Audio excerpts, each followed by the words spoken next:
मैद्याच्या पिठाचे गोड शंकरपाळे। 4 वाटी मैदा म्हणजे तो अर्धा किलो मैदा झाला आहे। त्याच्यात आपण रवा टाकून घेतोय पाव वाटी। हा पाव वाटी रवा त्याच्यामध्ये आपण टाकून घेतोय।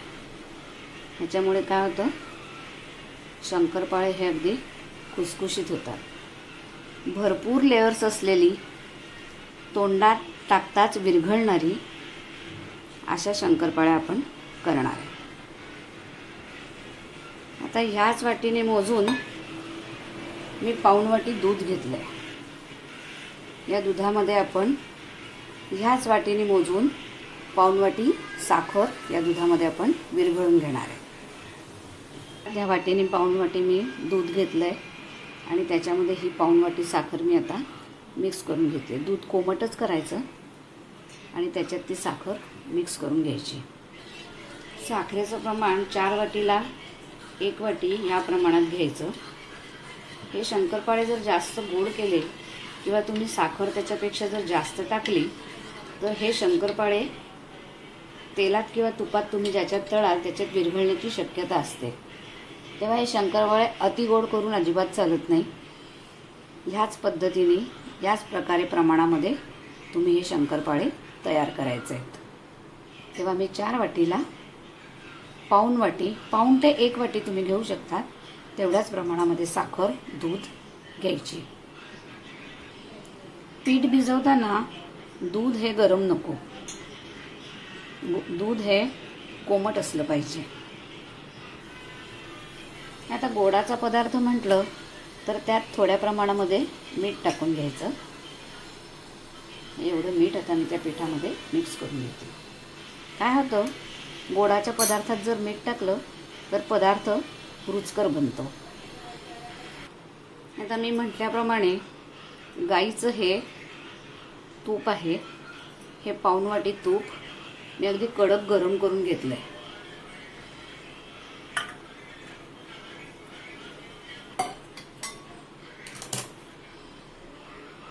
प्रमाण हे एकाच वाटीने घ्यायचं आहे। एकाच वाटीच्या प्रमाणाने तुम्ही जे कुठलं काही भांडं वापराल ते एकाच भांड्याच्या एकाच वाटीच्या प्रमाणामध्ये सगळं साहित्य तुम्ही घ्यायचं आहे। मी इथे गोवर्धनचं काऊ घी घेतलं आहे। तुम्ही कुठल्याही प्रकारचं तूप वापरू शकता। आपल्या घरी साजूक तूप असलं ते घेतलं तर अतिउत्तम, पण डालडा वगैरे शक्यतो वापरू नका। आता बघा, हे अगदी कडकडीत तूप मी याच्यावरती ओतून घेते। हे पाऊण वाटी तूप घेतलं आहे। ह्याच्यापेक्षा जास्त तूप जर तुम्ही घेतलं तर तुमचे शंकरपाळे हे विरघळतात। त्यामुळे तुपाचं प्रमाण हे योग्यच ठेवा। ह्याच्यापेक्षा जास्त तूप शंकरपाळे मोहन देताना वापरू नका। याच्यावरती आपण गरम गरम, हे बघा दिसतंय तुम्हाला, एकदम कडक गरम गरम तूप मी हे पीठ भिजवण्यासाठी वापरते। ज्या प्रमाणामध्ये मी सांगितलंय त्याच प्रमाणामध्ये ही रेसिपी करायची आहे। नाहीतर होतं काय, जास्त साखर किंवा जास्त तुपाचं जर प्रमाण झालं तर शंकरपाळे बिघडतात, ते तळताना ते वितळतात। तुम्ही ते तेलात तळा किंवा तुपात तळा, हे तुमच्या मनावर आहे। तुम्ही ते कशातही तळू शकतात, तेलात किंवा तुपात, परंतु साखरेचं आणि मोहन द्यायच्या तुपाचं प्रमाण हे असंच असलं पाहिजे। एकजीव करून घेऊया। अशा पद्धतीने तुम्ही ही जर रेसिपी केली तर ती अगदी परफेक्ट होते। तुपाचं प्रमाण कमी झालं तर शंकरपाळे कडक होतात, तुपाचं प्रमाण जास्त झालं तर शंकरपाळे तेला तुपात विरघळतात। त्यामुळे प्रमाण योग्य असणं आवश्यक आहे। साखरही जास्त झाली तर शंकरपाळे विरघळतात। त्यामुळे आपल्याला असं वाटतं आपण गोड करूया, आपल्याला गोड शंकरपाळे आवडतात, तेव्हा आपण साखर जास्त घालूया, तर तसं करून चालत नाही। या शंकरपाळ्यांना 4 वाटीला 1 वाटीपेक्षा जास्त साखर टाकली तर शंकरपाळे बिघडतात, हे मात्र लक्षात घ्या। बघा आता मस्त पीठ सोडून झाले, हे बघा अशा प्रकारे छान गोळा बांधला गेला आहे, म्हणजे आपले शंकरपाळे निश्चित चांगले होणार आहे. हे बघा, अशा प्रकारचं पीठ तयार झालं पाहिजे. दुधामध्ये साखर वितळून घेतली. तर हे कोमट कोमट असलं पाहिजे, जास्त गरम नको. तुम्ही दुधात साखर वितळून सुद्धा घेऊ शकता किंवा तुम्ही पाण्यातही साखर टाकून वितळून घेऊ शकता. तुम्हाला जर असं वाटत असेल की दुधात टाकल्यामुळे पदार्थ टिकतो का, तर तसं काही नाही. 15 ते 20 दिवस हा पदार्थ अतिशय उत्तम टिकू शकतो, जरी तुम्ही दुधामध्ये केला तरी. त्यामुळे मी हे दुधातच बनवलं आहे. तुम्ही तुमच्या आवडीप्रमाणे पाण्यात बनवा किंवा दुधात बनवा. 20 ते 22 दिवस दुधात बनवल्यानंतरसुद्धा हे शंकरपाळे चांगलेच राहतात. आता हे तयार केलेलं दूध आणि साखरचं मिश्रण आपण या पिठामध्ये हळूहळू टाकून घेऊया. एकदम टाकायचं नाही, असं थोडं थोडं त्याच्यामध्ये टाकून मिक्स करून घेऊया. आधी मी अर्ध टाकून घेते आणि मिक्स करून घेते. आणि दुसरं म्हणजे थोडं थोडं टाकायचं. 2 ते 3 वेळा ते दूध साखर त्याच्यामध्ये हळूहळू टाकून घ्यायचं.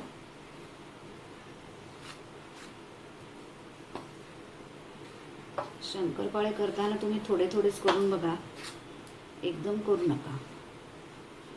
कारण जर तुमचं प्रमाण चुकलं, ते वितळले, तर तुम्ही घाबराल.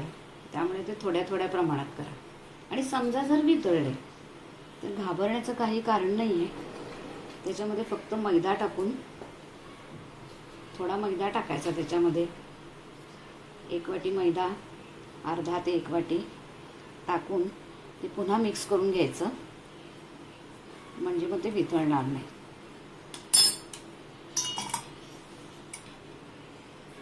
पुन्हा थोडं मिश्रण टाकून घेऊया.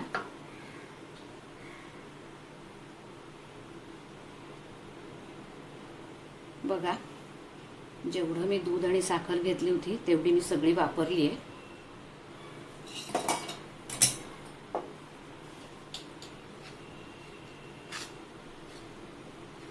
पीठ भिजताना त्या पातळ भिजवायचं नाही आहे, हे लक्षात घ्या. ते घट्टच भिजवायचं आहे. जर तुम्हाला वाटलं की हे पातळ झाले तर तुम्ही त्यात थोडासा मैदा टाकून घ्या आणि ते घट्ट करून घ्या. त्याच्यात घाबरण्याचं काही कारण नाही. आता आपण हाताने मस्त गोळा बांधून घेऊया.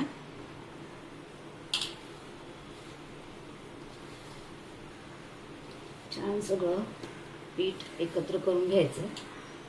अतिशय जोर लावून भिजवायचं नाही आहे, फक्त ते एकत्र झालं पाहिजे, मिक्स गोळा तयार झाला पाहिजे.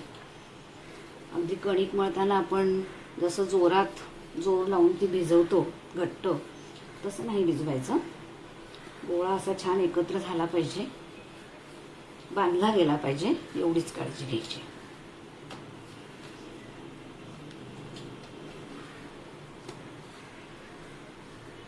मी आता छान गोळा बांधून घेते. आता गोळा बांधताना मला असं वाटतंय की थोडंसं दूध अजून लागेल. म्हणजे थोडंसं 1 पोहा चमचा त्याला ओलावा येण्यासाठी. तेव्हा तुम्ही बघू शकता 1 चमचा दूध मी, हे जे राहिलेलं आजूबाजूला जे पीठ आहे ना, गोळा बांधला जाईल, परंतु त्याच्यामध्ये फक्त 1 पोहा चमचा मी दूध ॲड करून घेते वरून, म्हणजे गोळा छान बांधला जाईल. हे बघा, मी तुम्हाला जे प्रमाण सांगितलं त्या प्रमाणामध्ये मी पीठ भिजवून घेतलंय. पण जर तुम्हाला ते भिजवल्यानंतर मोकळं मोकळं थोडंसं वाटत असेल किंवा गोळा बांधला जात नाही असं वाटत असेल, तर तुम्ही हा असा पोह्याचा चमचा घेऊन 2 चमचे दूध साधारण त्याच्यामध्ये टाकून ते पीठ व्यवस्थित मळून घ्यायचं आहे. तर बघा, हा गोळा कशा पद्धतीने बांधला गेला आहे. हे असे तडे तडे त्याला दिसलेच पाहिजे. अतिशय प्लेन पीठ असेल तर काही शंकरपाळे व्यवस्थित येतील असं मला वाटत नाही. अशा पद्धतीने तडा गेलेलं जेव्हा पीठ असतं ना, त्यावेळेला ते शंकरपाळे उत्कृष्ट होतात. अतिशय ओलं पीठ नको. हे बघा, अशा प्रकारे हा गोळा बांधला गेला पाहिजे. आतून तुम्ही पीठ बघतायत कसं आहे ते. हे बघा, अशाच पद्धतीने हा गोळा बांधायचा आहे. आता आपण काय करणार आहे, हे जे भिजलेलं पीठ आहे हे जवळजवळ आपण 10 ते 15 मिनटं रेस्ट द्यायला असंच ठेवणार आहे. त्याच्यामुळे काय होईल, आपण त्याच्यात जो थोडासा रवा टाकला आहे तो त्याच्यामध्ये व्यवस्थित मिक्स होईल, मुरेल आणि हे पीठही थोड्या वेळ मुरेल. त्यामुळे 10 ते 15 मिनटं मी हे पीठ असंच ठेवून देणार आहे आणि त्यानंतर आपण शंकरपाळे करायला घेणार आहोत. आता आपण झाकून घेऊया आणि 15 मिनटं ते व्यवस्थित भिजू देऊया. आता हे भिजलेल्या पिठाचे आपण 4 गोळे तयार करून घेतलेत. आता हे एक एक गोळा घेऊन आपण शंकरपाळे लाटून घेऊया.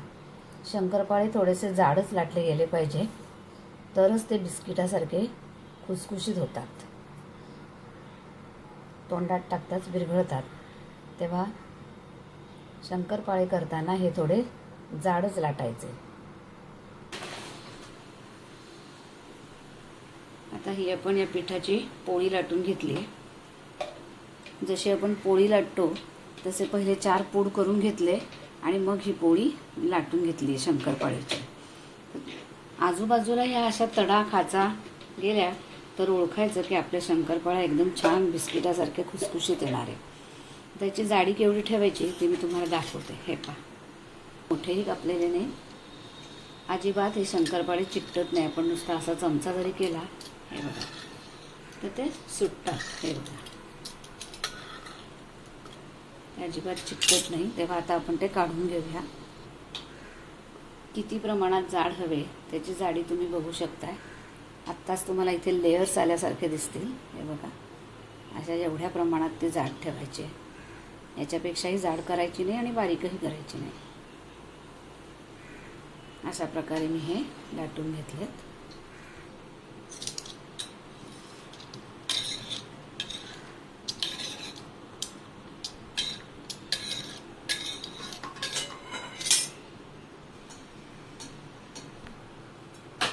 आता हे शंकरपाळे मी ह्या तुपामध्ये तळून घेणार आहे.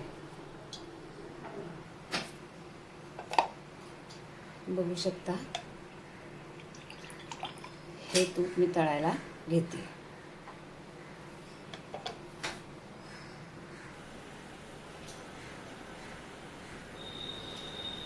गाईचं तूप आपण साजूक तूप तापायला ठेवलंय.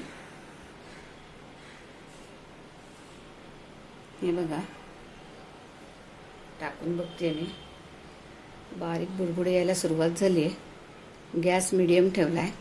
तूप तापून घेतल्यानंतर शंकरपाळ्याला कसे लेयर्स आलेत आणि किती जाड ठेवला आहे हे तुम्ही बघू शकता. आता हे मी शंकरपाळे तुपात टाकून घेते.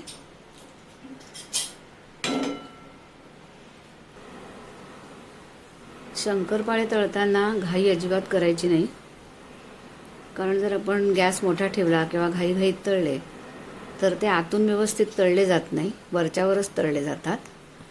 त्यामुळे मध्यम गॅसवरती आणि सावकाश अशा प्रकारे हे शंकरपाळे तळायचे आहेत. घाईघाईत अजिबात तळायचे नाहीत. पेशन्स ठेवायचे आहेत. पडवीसर वाटायला लागले की मग त्याला मोकळे करायचे, तसे हलवायचे. शंकरपाळे करण्यापेक्षा शंकरपाळे तळायला जास्त वेळ लागतो, कारण ते आपल्याला एकदम कमी गॅसवरती तळायला लागतात. तरच ते चांगले खुसखुशीत तळले जातात, नाहीतर ते मधून कच्चे कच्चे राहतात. त्यामुळे थोडे पेशन्स ठेवायचे आहेत आणि सावकाश तळायचे आहेत. आता हे थोडेसे गुलाबीसर झालेले तुम्हाला दिसत आहेत. तेव्हा आता आपण ते थोडेसे कढईमध्ये इकडे तिकडे हलवून घेऊया.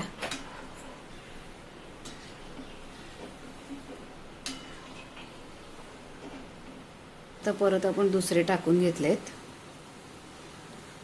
शंकरपाळे टाकताना कढईमध्ये शंकरपाळ्याचं प्रमाण जास्त नको, प्रमाणातच टाका, कारण ते फुलतात आणि मग त्याला जागा राहत नाही. त्यामुळे अगदी भरपूर सारे कढईमध्ये टाकू नका.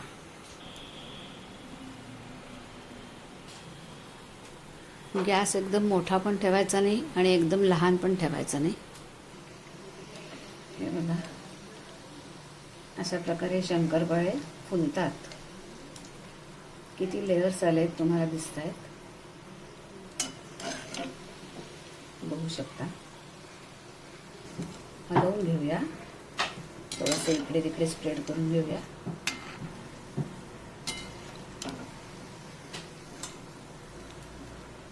बघू शकता तळून झाले, त्याच्यापेक्षा लाल करायचं नाही आहेत, एवढेच लाल ठेवायचे आहेत. आता आपण ते काढून घेऊया. आणि ज्या वेळेला आपण हे शंकरपाळे काढून घेतो त्यावेळेला ते आपल्याला असं वाटतं मऊ आहेत की काय, पण ते नंतर आपोआप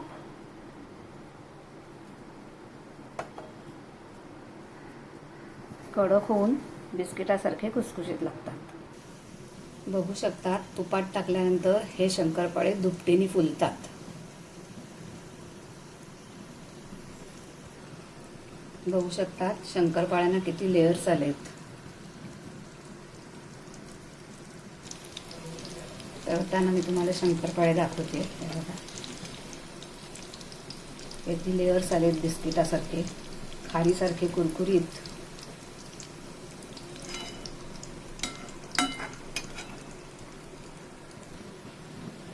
काढून घेऊया. रेसिपी आवडली असेल तर लाईक, शेअर, सबस्क्राईब करा.